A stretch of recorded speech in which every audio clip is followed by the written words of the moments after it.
Hi guys, আসসালামু আলাইকুম। Welcome to শখের রান্নাঘর। আজ আমি আপনাদের জন্য নিয়ে এসেছি একটি গুরুত্বপূর্ণ রেসিপি, তা হলো সয়া সস তৈরি রেসিপি। আমরা অনেকেই চড়া দাম দিয়ে দোকান থেকে সয়া সস কিনে খাই, তবে অল্প কিছু খরচেই আমরা বাসায় সয়া সস তৈরি করতে পারি। সয়া সস অনেক খাবারই ব্যবহার করা হয়, যেমন নুডলস, স্ন্যাক্স, রোল, এসব ধরনের খাবারে আমরা সয়া সস ব্যবহার করে থাকি। তবে চলুন যাওয়া যাক মূল রেসিপিতে। এখানে আমি 2 কাপ পরিমাণ চিনি নিয়ে নিয়েছি। এবার আমি অল্প আঁচে চিনিগুলোকে চুলায় জালে বসিয়ে দেব, তবে এতে কোনো প্রকার পানি দিব না। আমি এবার আস্তে আস্তে নেড়ে চেড়ে চিনিগুলিকে গালিয়ে নেব। দেখবেন নিচে থেকে পানি উঠে আসছে।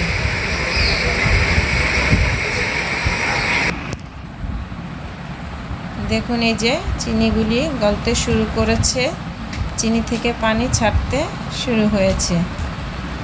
এবার আমরা চিনিটা পুরোপুরি গলার অপেক্ষা করব।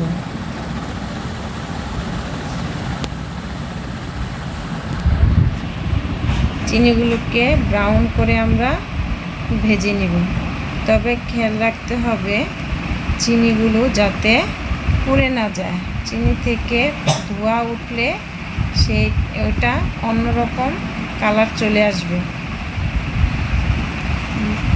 কফির মতো কালার করে আমরা চিনিটাকে আস্তে আস্তে নেড়ে চেড়ে ভেজে নেব।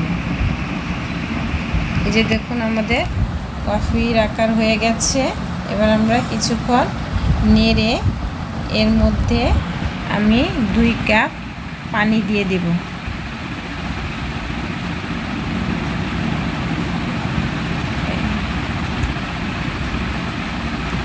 এই যে আমার হয়ে গেছে, দেখুন কি সুন্দর কালার চলে আসছে।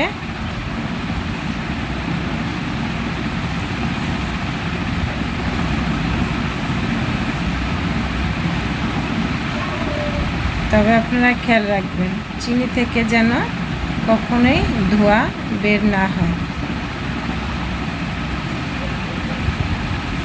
আমার এটা চিনির ধোঁয়া না, পাশে আমার একটা ইসের ধোঁয়া ছিল, ওইটা। কিন্তু আপনারা আবার মনে করবেন না যে চিনি থেকে আমাদের পানি ধোঁয়া চলে আসছে। এই যে দেখুন, চিনিতে আমি পানি দিয়েছি, এখন আমাদের চিনিটা দলা পাকিয়ে আছে, এতে ভয়ের কিছু নেই। আমরা কিছু 2-3 মিনিট জাল দিলেই আমাদের এই দলাটা ছেড়ে দেবে।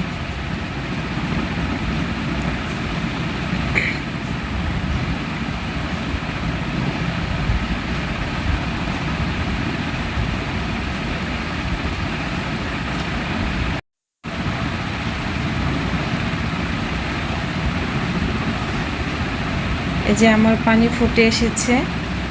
এবার আমি এর মধ্যে একে একে উপকরণগুলি দিয়ে দিব।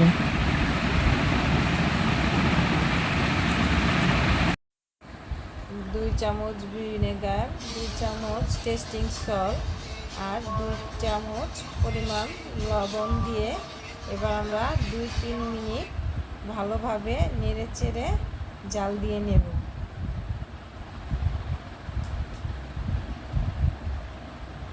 আমাদের মেশানো হয়ে গেছে উপকরণগুলি। এই যে ভালোভাবে আমাদের জাল দেওয়া হয়ে